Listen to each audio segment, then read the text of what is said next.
오늘 우리에게 주신 하나님 말씀은 출애굽기 14장 13절에서 21절까지의 말씀입니다.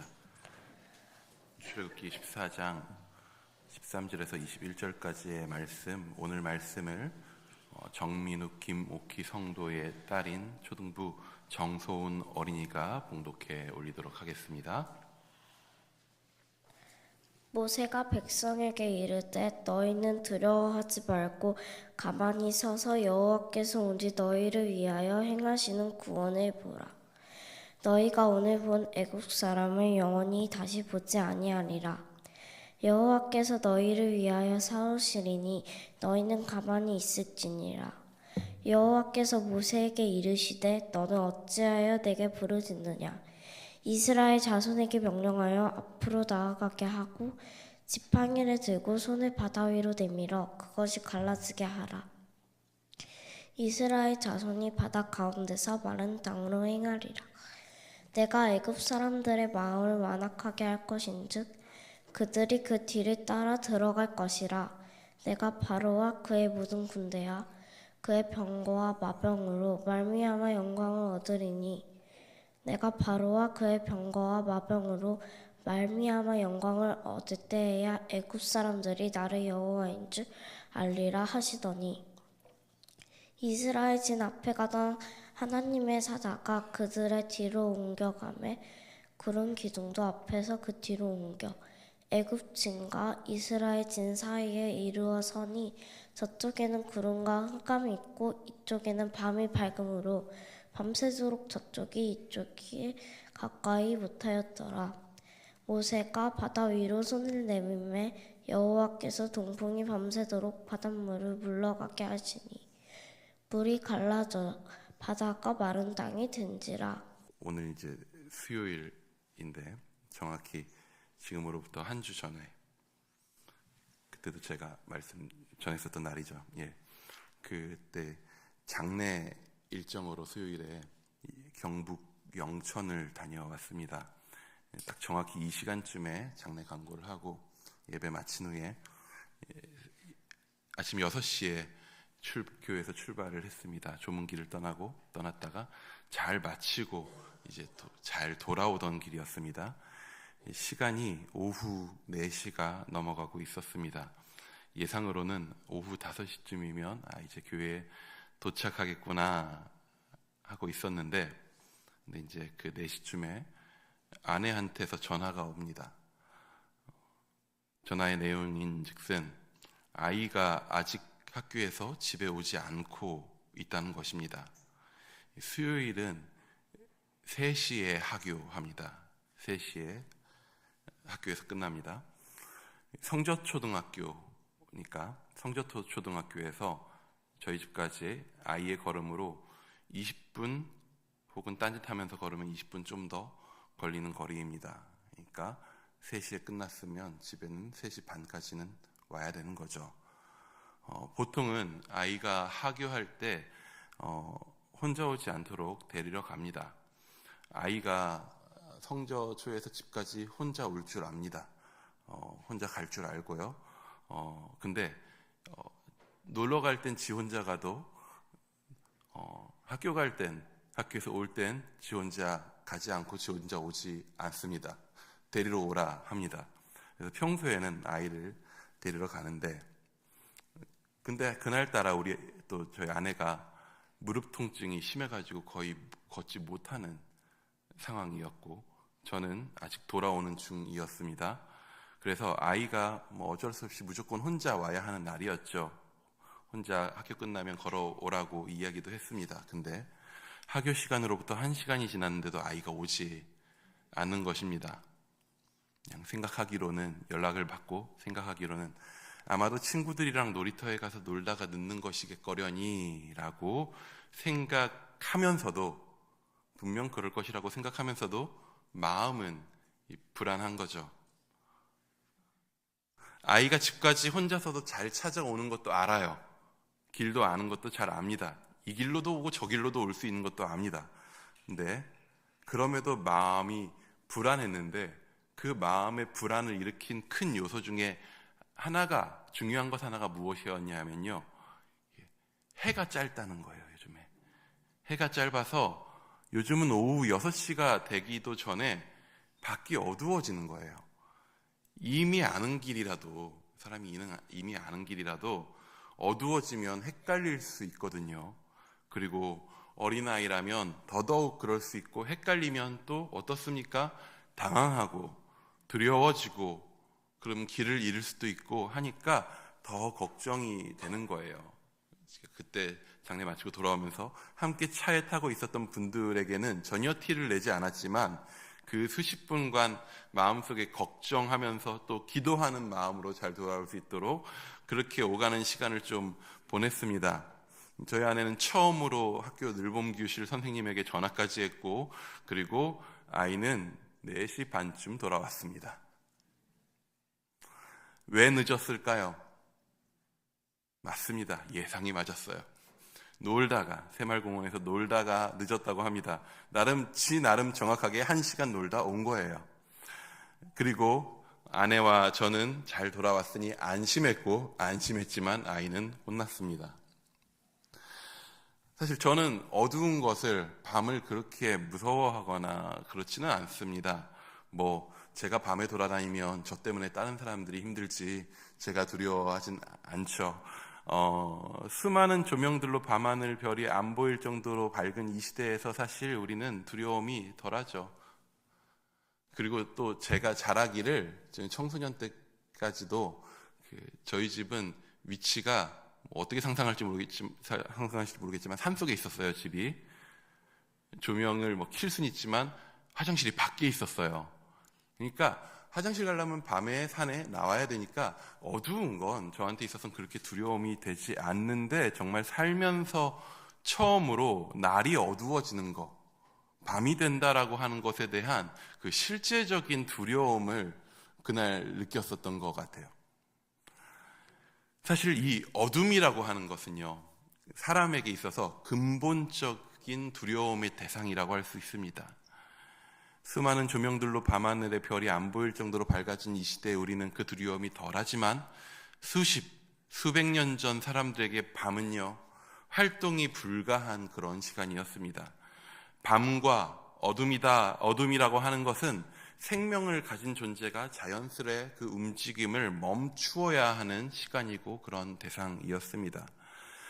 근데 오늘 본문이 담긴 이 14장, 출애굽기 14장의 그 시작은 무엇으로 시작하냐면, 이스라엘 장막이 장막을 치는 이야기, 진을 치는 이야기로 시작합니다. 여호와께서 모세에게 말씀하셔서 홍해 바다 앞에 믹돌 사이 비하히롯 앞 바알스본 맞은편 바닷가에 장막을 치게 하셔요. 하나님께서 그들이 장막을 치고 거기 진을 치게 머물게 하십니다. 왜 장막을 치도록 하셨는가 하면요, 그들은 애굽에서 지금 탈출하여 나왔습니다. 탈출하여 나온 지 얼마 되지 않았습니다. 혹여라도 애굽의 군대가 그들을 쫓아올지 모르죠. 그럼에도 불구하고 그들은 왜 멈춥니까? 하나님 왜 그들을 멈추어 쉬게 합니까? 밤이 되었기 때문입니다. 밤은 어둡습니다. 그리고 어둠은 위험하죠. 먼 길을 갈 때 밤이 되면 어둠을 피해서 쉬는 것은 당연한 일입니다. 그런데 밤이 되어 진을 치고 쉬는 이스라엘에게 이 어둠 가운데에서 누가 이 어둠을 틈탑니까? 우리 3절 말씀 한번 같이 보면 좋을 것 같습니다. 3절입니다. 시작. 바로가 이스라엘 자손에 대하여 말하기를,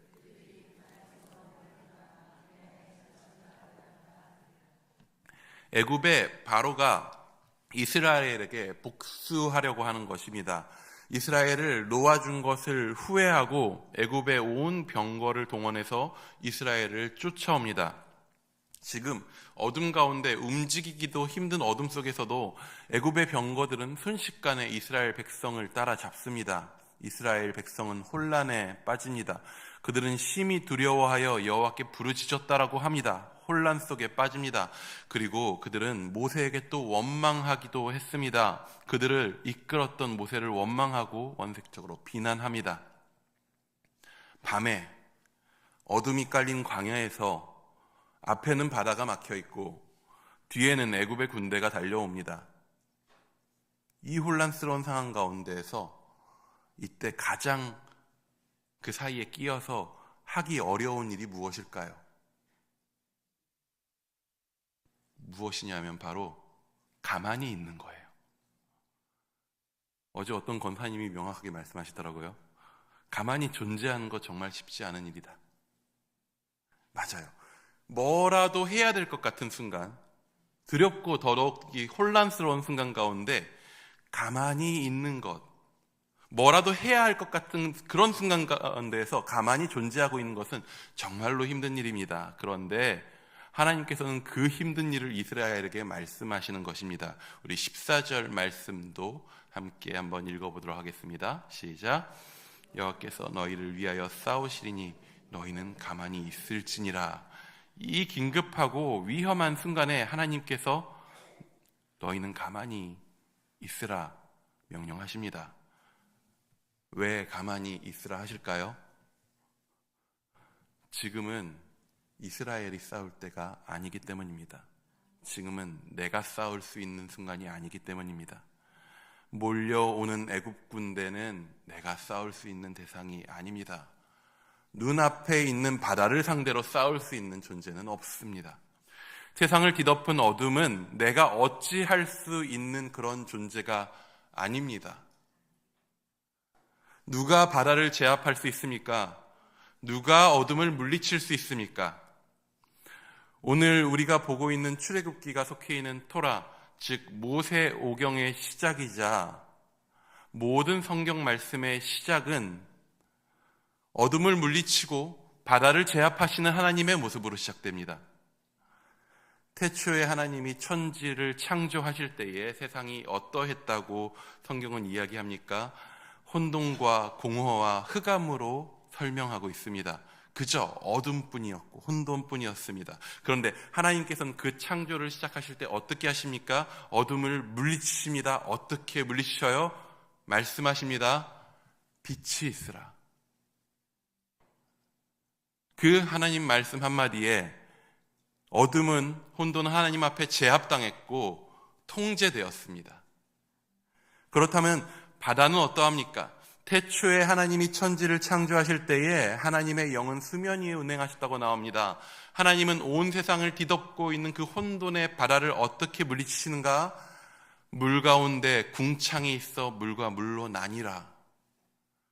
또 천하의 물이 한 곳으로 모이고 묻이 드러나라. 말씀하십니다. 사람으로서는 어찌할 수 없는 거대한 바다를 하나님은 말씀으로 제압하시고 통제하십니다. 오늘 이스라엘은 마치 하나님의 창조가 이르기 전에 그 혼돈과 어둠의 상황과 같은 그 상황에 빠져 있었습니다. 그들은 어둠 가운데 있었고 바다 앞에 가로막혔으며 혼돈의 세력 앞에 두려워 혼란하고 있었습니다. 내 힘으로는 정말 말 그대로 아무것도 할 수 없는 상황에 갇힌 것입니다. 사람은 근데 아무것도 할 수 없는 이 순간에 아무 일이라도 하지 않고는 견딜 수가 없는 게 사람이죠. 근데 그런 사람을 향해서 하나님 말씀하십니다. 가만히 있으라. 왜요? 가만히 있어야 보죠. 가만히 있어야 집중하죠. 무엇에? 하나님께서 우리를 위하여 싸우시는 일에. 하나님은 창조를 통해 땅에 생명이 살게 하셨고 우리가 땅 위에 생명으로 살아가게 하셨습니다. 이 일은 머나먼 과거 태초에만 있었던 일일까요? 그때 시작된 일입니다. 여전히 우리는 그 창조주 하나님의 권능 가운데, 능력 가운데 살아가고 있습니다. 하나님의 능력이 빛으로 어둠을 붙잡으시고 하나님의 권능이 바다로 하여금 땅을 침범치 못하게 하십니다. 여전히 이 순간에도 그 능력이, 하나님이 그 창조의 능력으로 붙드신 이 세상의 그 능력이 단 한순간이라도 이 땅 가운데 끊어진다면 어떻게 될까요? 우리는 살아갈 수가 없습니다. 근데 놀랍게도 우리는 평소에는 그 하나님의 능력이 우리를 붙드시고 계심을 까먹고 살아요. 그 능력을 잊고 살아요. 근데 그러다가 하나님의 그 능력을 언제 깨닫게 됩니까?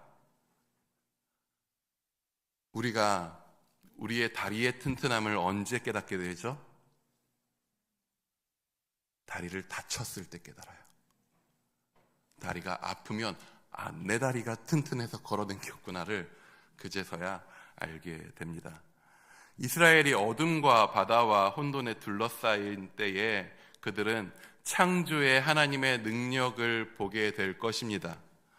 오늘 우리의 인생이 어둠과 바다와 혼돈에 있다면, 혹여라도 그런 상황 가운데 계시다면 때가 되었습니다.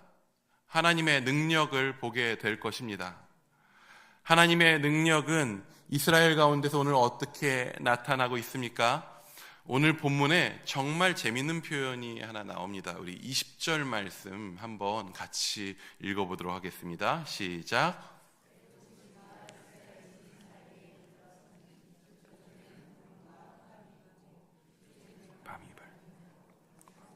저쪽이 이쪽에 가까이 못하였더라. 이스라엘이 있는 이쪽, 애굽이 있는 저쪽 말고 이쪽, 이스라엘이 있는 이쪽에는 어떠했다라고 말씀하고 있죠? 밤이 밝음으로. 원래 밤은 어두운 거예요. 물론 요즘에 밤이 밝은 시대에 살고 있긴 하지만 그 오래전 시대에 밤이 밝음으로, 밤인데 밝다고 합니다. 빛이 있으라 말씀하신 창조의 권능이 지금 이스라엘의 밤을 밝히고 있습니다. 하나님의 능력이 여전히 그들 위에 비추고 있음을 드러내고 있는 것입니다. 그리고 또 어둠뿐만 아니라 바다는 어떻습니까? 이스라엘 앞에 있는 그 혼돈의 바다는 어떻습니까? 우리 21절도 한번 같이 읽어보기 원합니다. 21절입니다. 시작. 손을 내밀매 여호와께서 큰 동풍이 밤새도록 바닷물을 물러가게 하시니 물이 갈라져 바다가 마른 땅이 된지라. 바다를 한 곳으로 몰아내셔요. 양쪽으로 몰아내시고 생명이 발 딛고 살아갈 수 있는 땅을, 묻을 드러나게 하십니다. 그러한 하나님의 능력이 오늘 바다 앞에 서 있는 이스라엘 앞에 불어옵니다. 창조 때에 땅을 드러나게 하신 하나님의 그 능력이 오늘 이스라엘 앞에 불어옵니다. 하나님의 창조의 능력이 바람이 되어 그들에게 불어왔습니다. 그래서 그 자리에 생명의 자리인 땅이 드러나고 그 위로 생명 있는 이스라엘 백성이 지나갑니다. 후에 그 생명들을 노렸었던 애굽의 군대는 어떻게 됩니까? 모든 혼돈과 악의 세력은 바다 가운데 잠겨 죽음으로 돌아가게 됩니다. 우리 여호와 하나님은 자기 백성 이스라엘을 창조의 권능으로 지키시는 하나님이십니다. 그 여호와 하나님은 오늘도 그 아들 예수 그리스도를 믿어 주를 의지하는 자기 백성을 창조의 권능으로 지키십니다. 창조의 기사, 창조의 그 놀라운 능력이 여전히 우리 가운데, 우리 위에서 하나님의 그 손길이 우리를 지키시고 있습니다. 혹여라도 어둠 가운데 있으십니까? 바다 앞에 서 있는, 그래서 어디로 갈 줄 모르는, 애굽의 병거에 쫓겨 힘겨운 그런 상황 가운데 우리의 삶이 있으시다면 세상 어떤 권세도 우리를 사랑하시는 그 하나님의 사랑에서 우리가 끊어질 수 없음을 믿음으로 고백하기 원합니다. 그렇다면 그 하나님의 권능 앞에서 우리는 어떻게 가만히 있을까요? 어떻게 가만히 있어야 할까요? 가만히 있는 게 그냥 가만히 있는 거지 어떻게 가만히 있는 거냐라고 질문하실지도 모르겠습니다. 수업 시간에 멍 때리고 있는 사람도 가만히 있고 집중하고 있는 사람도 가만히 있는 건 마찬가지거든요.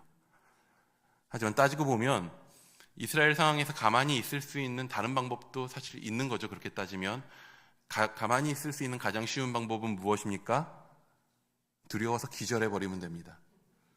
가만히 있게 돼요. 두려워서 의식을 잃어버리면 가만히 있게 됩니다. 하지만 하나님이 원하시는 가만히 있으라고 하는 것은 그런 류의 가만히 있는 것이 아닙니다. 의식을 잊고 아무것도 집중하지 않은 채 몸만 가만히 있는 것을 말씀하시는 것이 아닙니다.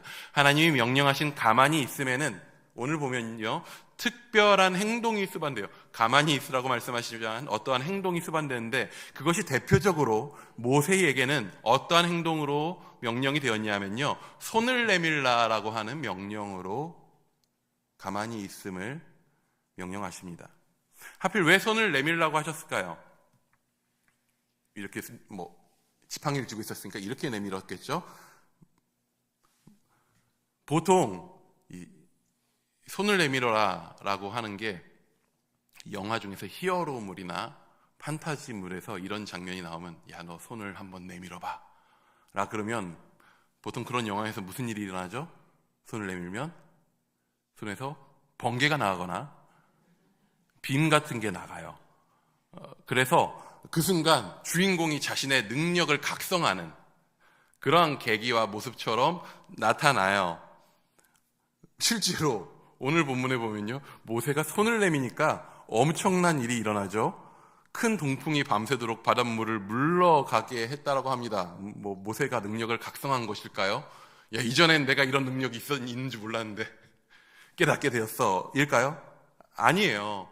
오늘 이 이야기의 주인공은 모세가 아닙니다. 본문은 분명하게 이야기하고 있어요. 손을 내밀라 해서 모세가 손을 내밀었더니 동풍이 일어나 바다가 몰려내 갑니다. 근데 누가 그렇게 하셨다고 이야기하죠? 여호와께서 동풍을 일으켜서 바다를 몰아내셨다고, 여호와시라고 말씀합니다. 정확히 말하면 모세는 이 거대한 능력에 0.0001%도 어떠한 능력도 도움을 주지 못해요. 근데 왜 가만히 있으라 하시더니 손을 내밀라고 하실까요? 이렇게 생각해 볼 수 있을 것 같습니다. 제가 우리 딸이 너무나도 침대를 갖고 싶어 해서 침대를 만들어 주려고 해요. 그래서 침대에 틀을 다 조립하고, 이제 그러면 뭘 올려야죠? 그 위에 매트를 올려야 되죠. 근데 매트리스가 보통 어때요? 무거워요. 그러면 이제 그거를 우리 집에서 들고 나를 수 있는 사람은 저랑 우리 아내죠. 아이는 사실 여기에 힘을 보탤 수 없어요. 아무런 도움이 될 수 없어요. 아니, 도로 방해를 할 수 있어요. 그런데 저랑 아내가 매트리스를 쫙 들어서 이제 나르면서 제가 이제 아이한테 이렇게 말하는 거예요. 희윤이도 와서 한번 손대볼래? 들어볼래? 그러면 애가 어떻게 드는지도 몰라가지고 손을 매트리스에 딱 얹는 거예요. 그럼 더 무거워지는데 손을 얹어요. 그럼에도 그 상태로 아이가 손을 댄 채로 같이 매트리스를 나르는 거예요. 그러면은 어떻게 될까요? 만약에 아이가 그때 매트리스에 손을 얹지 않고 함께 그 매트리스를 침대에 얹는 작업에 함께 하지 않았더라면, 그 자리에 있지 않았더라면 아이는 그냥 침대가 생겼구나 라고 알 거예요. 하지만 아이가 매트리스에 손을 얹고 같이 침대 위에 올리는 과정에 함께 했다면 아이는 봅니다. 매트리스를 들고 나르는 부모님의 능력을, 수고를, 애씀을, 거기 담긴 마음을, 사랑을 보게 되는 거죠. 그리고 그 일을 마치고 부모는 아이에게 이렇게 말할 것입니다. 야, 우리 같이 침대 만들었다. 예수님께서 어둠 가운데 있는 이 땅에 오셨습니다. 빛으로 오신 그분을 어둠에 갇힌 사람들은 맞이하지도 않았어요. 환영하지도 않았습니다. 그럼에도 예수님은 그 어둠에 힘겨워하고 있는 사람들에게 친히 다가오십니다. 그리고 이렇게 말씀하시더라고요. 수고하고 무거운 짐진 자들아, 다 내게로 오라. 내가 너희를 쉬게 하리라. 하나님의 말씀이신 예수 그리스도, 창조 때부터 그 창조의 말씀으로 함께 하셨던 예수 그리스도, 그 주님은 어둠에 지친 우리를 쉼으로 인도하시는 능력이 되어 우리에게 찾아오셨습니다. 비추셨고 불어오셨습니다. 그런데 그 쉼으로의 초청은 놀라운 도전을 우리에게 한 가지 합니다. 아까 말씀에 이어지는 마태복음 11장 29절에서 30절까지의 말씀을 한번 같이 읽어보도록 하겠습니다. 시작.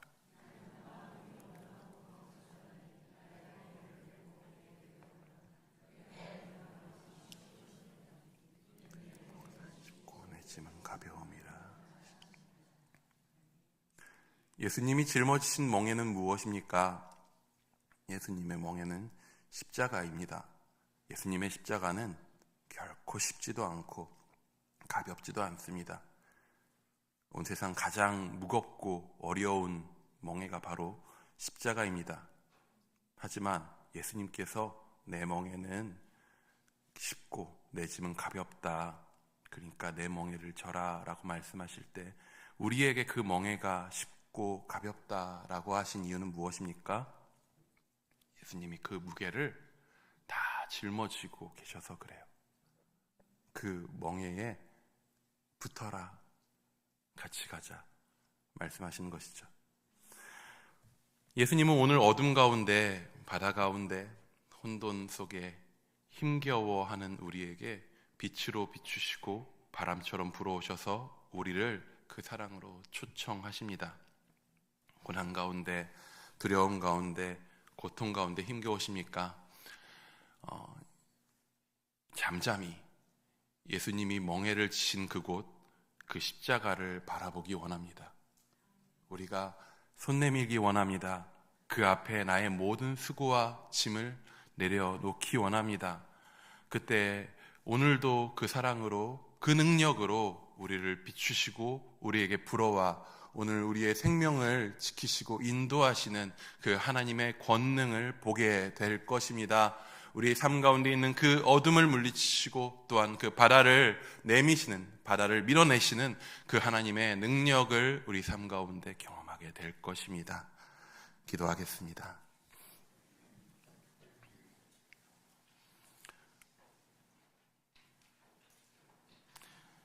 주님, 우리가 힘들면 주여 힘들다고, 아프다고, 고통스럽다고, 두렵다고 그렇게 주님 앞에 말씀할 수 있도록, 그렇게 주님 앞에 내려놓을 수 있도록 우리를 불러주시고 우리를 들어주시니 감사합니다. 주여, 우리가 주님 앞에 잠잠히 설 때, 주 앞에 손 내밀 때, 주 앞에 설 때에 주여, 우리의 삶을 지금까지 인도하신 주님의 그 놀라우신 그 손길을, 그 사랑을, 그 능력을 항상 우리에게 보게 하시고 경험하게 하시니 감사합니다. 주님, 오늘 이 자리 가운데서 우리 기도하며 오신 예수님을 기억하며 다시 오실 예수님을 바라보며 나아갈 때에 주여, 여전히 우리의 삶을 그 다시 오셔서 완성하실 그 나라에까지 신실하게 인도하고 계신 그 주님의 손길을 발견하게 하여 주시옵소서. 주님께서 이 시간 함께 하여 주실 줄 믿사오며 살아계신 예수 그리스도의 이름으로 기도드립니다. 아멘. 우리 지금 이 시간 같이 기도할 때 말씀을 먼저 기억하며 우리의 모든 어둠과 우리의 모든 두려움과 우리의 모든 위기들 다 주님 앞에 내려놓으며 주 앞에 우리의 마음을 내밀어, 우리의 손을 내밀어 주께서 그 능력으로 오늘 우리를 붙드십니다. 그렇게 고백하며 좀 같이 기도하며 나아갔으면 좋겠습니다. 그리하여서 주께서 그 생명의 능력으로 우리를 구원하시는 그 약속 가운데 충만하게 거하는 우리 되기 원한다고 기도했으면 좋겠습니다. 우리 몸된 교회를 위해서 기도할 때에 세우신 이들을 위해서 좀 같이 기도하기 원합니다. 우리 담임 목사님과 사모님 영육간의 강건함을 위해서 남은 그 모든 사역의 시간들 가운데 주의 능력으로 붙으신 가운데에서 잘 같이 달려나갈 수 있도록 주님 붙들어 달라고 기도하기 원합니다. 세우신 당회와 교육자들, 그리고 모든 중직들, 모든 봉사자들과 애쓰는 모든 성도들, 함께 주 안에서 교회로 세워진 모든 이들 가운데 주님 붙들어 주셔서 오늘 그들의 삶 가운데 주께서 충만하게 그 능력으로 함께 하심을 알게 하시고 그 능력으로 힘입어 온전히 주의 몸된 교회를 세워가는 동역자로 한 몸으로 주님 붙들어 달라고 기도하기 원합니다. 또한 특별히 이 시간 연약한 자들 위해서 기도할 때 우리 332 다솜다락방에 이진아 집사님 위해서 기도해 주시기 바랍니다. 오늘 오전 10시경에 동국대병원에서 양쪽 난소와 난관 모두 제거하는 수술을 받게 됩니다. 수술을 위해서 가스를 주입하게 되는데 그로 인한 통증이, 그 가스로 인한 통증이 없도록 위해서 기도 부탁드립니다. 또한 수술 부위에 유착이 있으면 수술에 어려움이 많다고 합니다. 유착 부위 없이 깨끗하고 안전하게 수술이 잘 진행될 수 있도록 함께 중보해 주시기 바랍니다. 특별히 우리 이 나라와 민족을 위해서 함께 기도하기 원합니다. 가장 어두울 때 가장 밝은 빛으로 비추실 것입니다. 가장 힘겨울 때에 주께서 구원하시는 그 능력을 우리 가운데 보이실 것입니다. 이 시간 기도할 때 우리나라와 민족이 겪고 있는 많은 어려움들과 슬픔 가운데서 우리를 건지시는 그 주의 손길을 다시 한번 의지하고 나아갈 수 있는 은혜를 허락하여 달라고, 이 모든 어려운 상황 가운데서 주님 위정자들에게 또한 지혜를 주시고 온전히 주의 사랑과 그 능력 가운데 다스리는 그 은혜를 경험하는 위정자들 될 수 있도록, 주님 닮아갈 수 있도록 그들이 위해서 좀 이 시간 같이 기도할 수 있기 원합니다. 우리 열방 위해서 기도할 때 오늘 수요일 모리타니아 권경숙 선교사님 위해서 기도하기 원합니다. 모리타니아에 세워진 교회를 통해서 그 가운데 함께하는 모리타니아인들이 잘 훈련되고 자라날 수 있도록 기도해 주시고, 또한 그 드리는 예배 가운데 하나님의 넘치는 은혜가 날로 더욱 넘칠 수 있도록, 부어질 수 있도록 위해서 기도해 주시기 바랍니다. 진행되고 있는 장애, 태권도, 영아, 빈민 아이들 사역 통해서 많은 아이들이 주님 만날 수 있도록 위해서 기도해 주시고, 또한 우물을 파는 사역들을 통하여서 사막에 생명의 생수가 솟아날 수 있도록, 그 생명의 생수가 육신뿐만 아니라 그들의 영혼을 살리는 놀라운 일들을 우리가 보기 원한다고 기도하기 원합니다. 무엇보다도 우리 선교사님, 권경숙 선교사님 영육간의 강건함 위해서 우리가 지금 이 시간 기도할 때에 이 시간 좀 가능하신 분들은 한번 좀 손을 주 앞에 내밀어 보았으면 좋겠습니다. 잠시 손을 들고 주 앞에 우리 좀 믿음으로 우리의 마음을 결단하면서 우리의 겪고 있는 어둠과 힘겨움과 아픔과 그 모든 것들도 주님 앞에 다 내어놓습니다. 주가 이 모든 것들 가운데 승리하십니다. 주가 주의 창조의 권능이 오늘도 우리를 붙드십니다. 그 믿는 마음으로 결단하며 고백하며 이 시간 주님 이름 한번 외치고 함께 기도하며 나아가기 원합니다. 기도하시겠습니다.